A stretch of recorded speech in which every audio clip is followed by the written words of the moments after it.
crashes everywhere. There's your big meltdown. So using these different tools, how do we get just a little bit out at a time? Let a little bit of that energy out at a time. So we're still going from overstimulated to regulated, but we don't have to have that explosion in order to get there. And that takes time. That really takes time. Again, going through and going, okay, let's use our senses. Let's ground in this moment.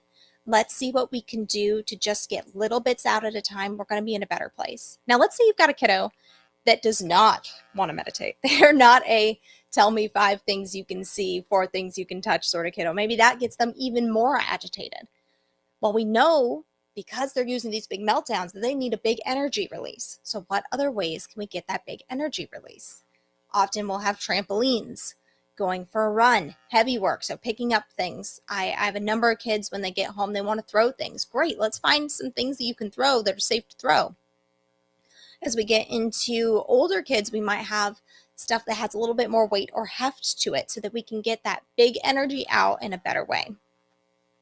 Again, it's all about how do we take that need to go from way overstimulated to feeling safe and being back at our baseline, and instead of crashing through that process, finding a new way to go through. So we've got a couple solutions for our kiddos. They're in a good place to sit, reground, talk it out, meditate through it. And we've got a couple now for our kids that are super high energy. But what about the ones that are sort of in between? Like they know they've got a lot of energy, but they don't really want to move. They know that they need to just, take the time to calm down, take the time to use these other skills. They're having really tough and hard time with that. What do we do in those situations where they have a sense of, I can't regulate and I can't choose a way to regulate? What we're often going to do there is look at what are the other aspects of what could be influencing this behavior. So things we want to consider: can we get some water that's a different temperature than the outside air? So if it's cold outside, something warm. If it's warm outside, something cold, something to bring us back into our system. Do we need a snack? Do we need to feel some different textures around us? Whatever we can do to ground through. Going through and finding those items that are going to be really easy to reach for and easy to put in a routine, like having, say, a cold drink on a hot day, can be very, very helpful. It's another way, again, to expel that energy safely. As you're going through and mapping behaviors out, recognize that it's easy to fall into some assumptions too. So like we talked about, the assumption of a meltdown, they're pushing my buttons, or gosh, they know so much better. Why aren't they using better skills? When we're at those moments of assuming, often what we're doing is we're looking through a different relational frame. We're relating to things differently. We're looking through a different lens than the child is looking through in that moment.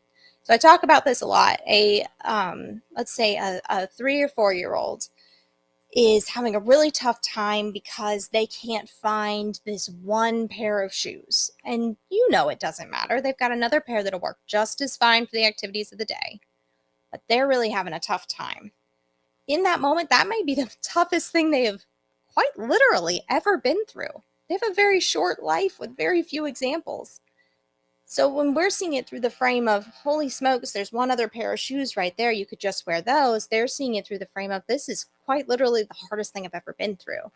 And having that, okay, I can see through their frame why this is a big deal, can help us find patience in ourselves to work through those moments. Because if we start melting down too, that's where we've got some big trouble. That can be really, really tough.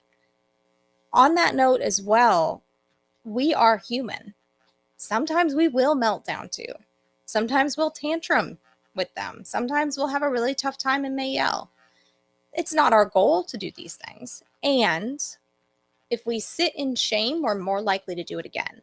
I'm going to say that one more time. If we sit in shame for the behaviors we've engaged in as the adult, we are more likely to repeat it.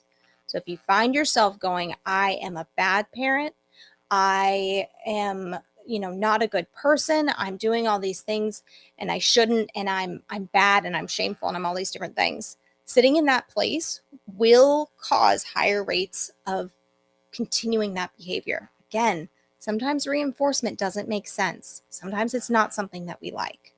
But noticing that and going, oh, I'm falling into that place of, I'm a bad person, I'm a bad parent, I did this thing that I never wanted to do.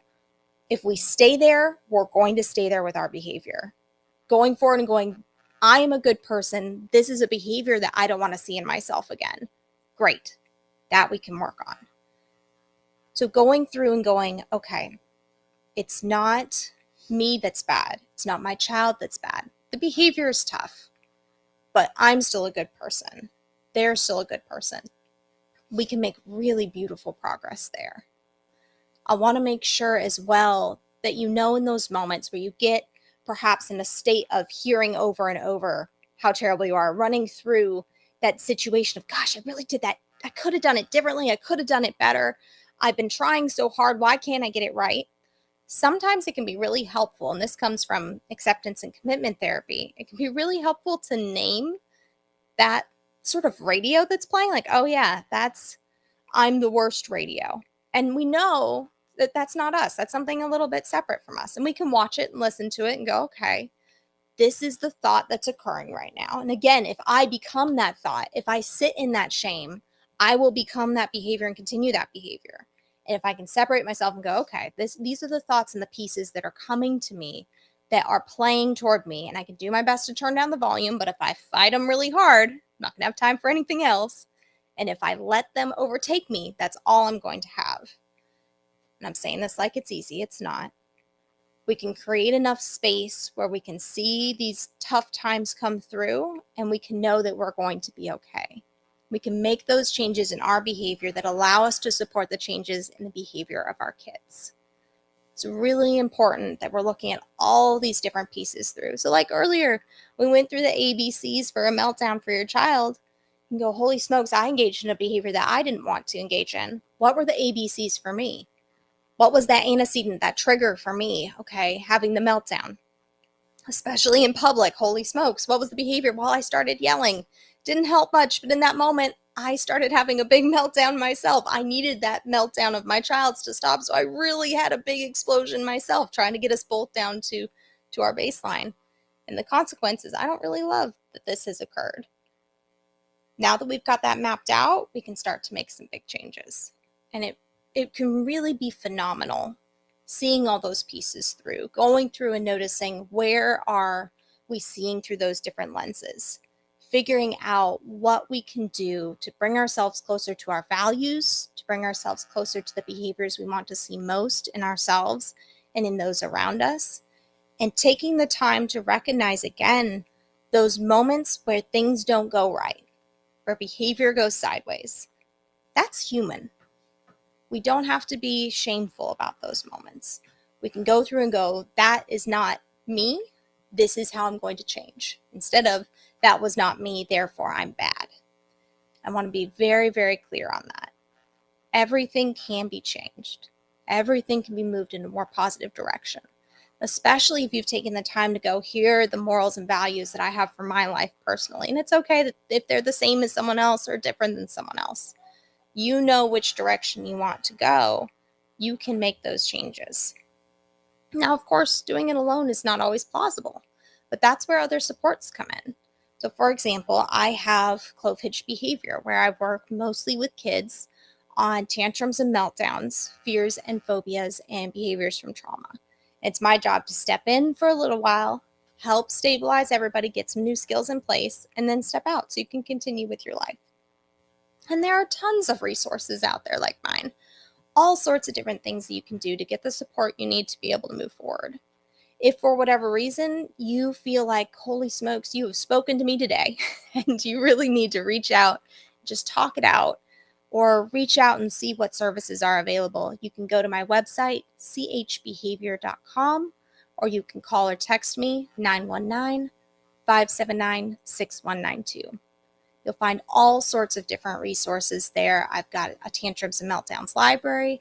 I've got ways to get a free call with me, all sorts of different things to help you move forward on your way.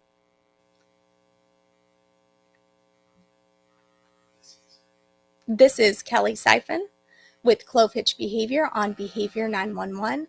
Thank you so much for joining me on Next Door Radio 97.7 FM.